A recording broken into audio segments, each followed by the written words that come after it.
So, we're all going on a Firefly... I can't even sing the song. Bray Wyatt, the Fiend. Let's talk about this.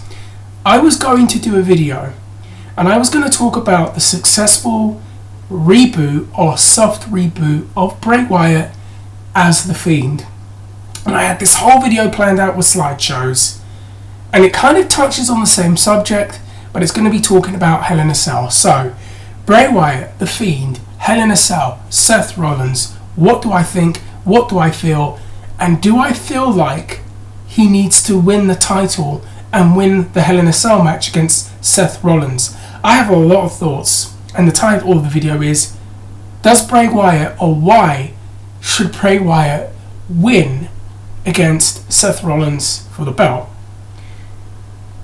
So the Bray Wyatt character has kind of struggled for a few years, let's just be honest.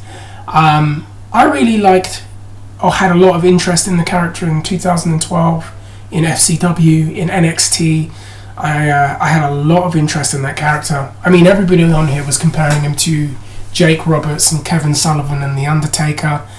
In that kind of vein, everyone was talking about him being the guy to beat The Undertaker's streak. Back then, it seemed like a very credible thing to say and a believable thing to say. And then he debuts on the main roster with those exciting vignettes. People were very excited. And to me, for some reason, since that time, something was missing, right? And let's just go back into the archives, take a few steps back, go back into our younger selves. The wrong kind of opponents. No disrespect to Kane. Kane is not going to showcase what Bray Wyatt could and should be as the future of the company at SummerSlam in 2013. Then the promos, in terms of the delivery, yeah, but did they make any sense? They started to be weird for the sake of being weird, if you know what I mean, rather than interesting and thought-provoking and kind of enhancing the character. Then he kind of had that interesting angle with Daniel Bryan, and for the first time had that match with Bryan at the Royal Rumble where he looked great. I can't knock it. Then the feud with Cena. Now Bray still had steam, in my opinion, until or after the match with Cena. Leading up to it, everybody was saying, and I've got tea, everybody was saying Bray needs to win against Cena at WrestleMania, biggest show of them all, and that can continue and further progress the feud and Bray's character. And instead, Cena won. Again, no disrespect to John Cena, but that was not the right decision. And the excuse back then was, well, Bray's the future, Bray's the future, Bray's the future, Bray's the future. Yes, he is, but you need to prepare him for the future. And then it seemed to be this pattern throughout the year where he would get a little bit of steam and then be completely destroyed. Get a bit of steam and then get completely destroyed. It was not the same, and I mean the Wyatt family as a whole, where, you know, like with the Shield, look at how they were used when they debuted in 2012 all the way into 2014. Protected, kept strong, lots of credibility, lots of momentum. You could buy them when they, go their separate ways. And for the most part, we did. Did we really have the same thought process with the Wyatt family? No. Because we would see them get beaten time and time again. In matches with The Undertaker several times over, then they would reheat him, then the same thing would happen. And I felt that the constant reheating of Bray Wyatt hurt the character to the point where people couldn't take him seriously anymore. Or it's like, oh, well, you talk a big game when you make sense, but no one buys it. And when you get to the Broken Matt Hardy stuff, I distinctly remember one show where, like, you've got Broken Matt and you know what that character's about with Bray, and it was like people kind of laughed at Bray, and at that point people were pretty much saying, look, you need to reheat the Bray Wyatt, you need to do something new with him altogether, because you've practically killed the guy.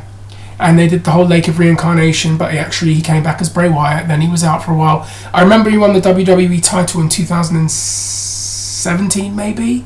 He had that weird match with Randy Orton with the glowing worms, which looked like something else, but I dare not say it.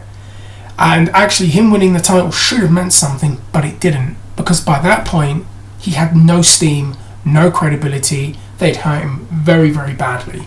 He should have beaten The Undertaker, couldn't beat The Undertaker.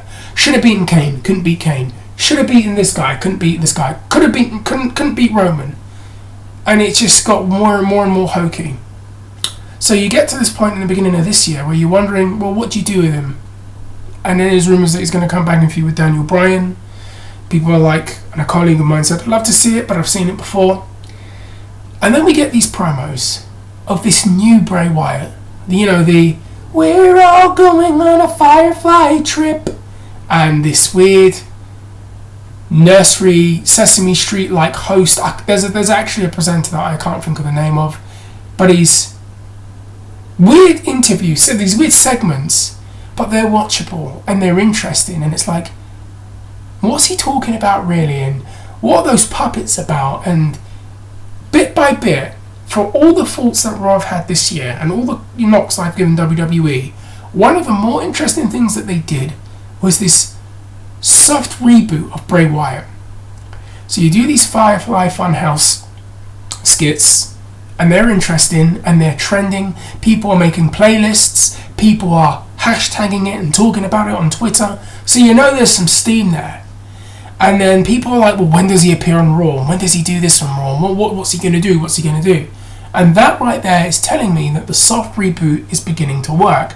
Now we fast forward to SummerSlam. He has his reintroduction in the ring against Finn Balor, completely destroyed him. That's what they should have done in 2013.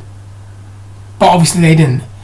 And he had that unique entrance. He came out with the lantern but with a cut off of his own face. It had more of a horror theme to it. Like, I almost want to say like Michael Myers. It's just this weird horror theme. But I loved it. Very creative, very unique. He came off like a megastar that night. And I mean, people were asking me about him. Now you think about this. Several vignettes, one match. This man has...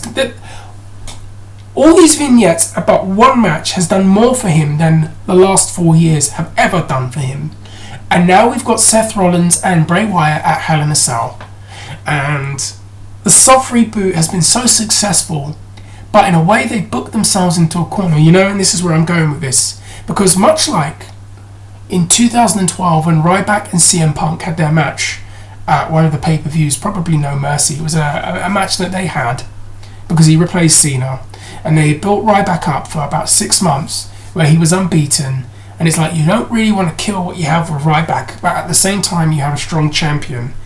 In the same way, you could argue that having Bray Wyatt reheated to the point where I myself have had more interest in him now than I've ever had in years.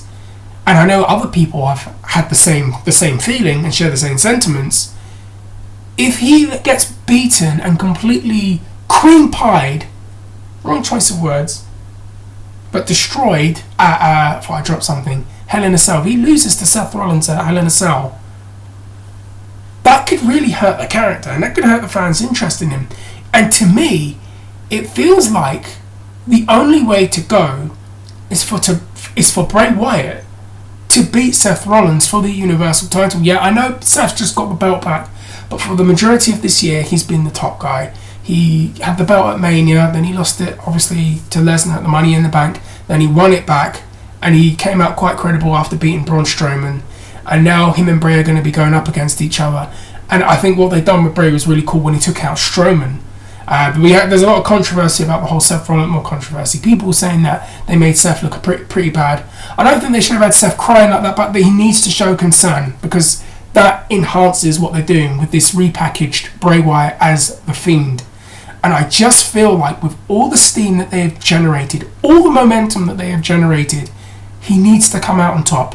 Imagine, if you will, after all those films, from Iron Man 1 all the way through to Avengers, where you saw the post-credit scene of Thanos being built up, to Guardians of the Galaxy, to the post-credit scene of Age of Ultron, to finally getting to Infinity War. Imagine right now if at the end of Infinity War Thanos got completely destroyed by all the Avengers.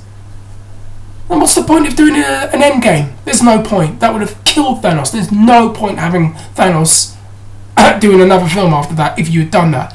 It worked because Thanos was successful. And what did everybody talk about? What's going to happen next?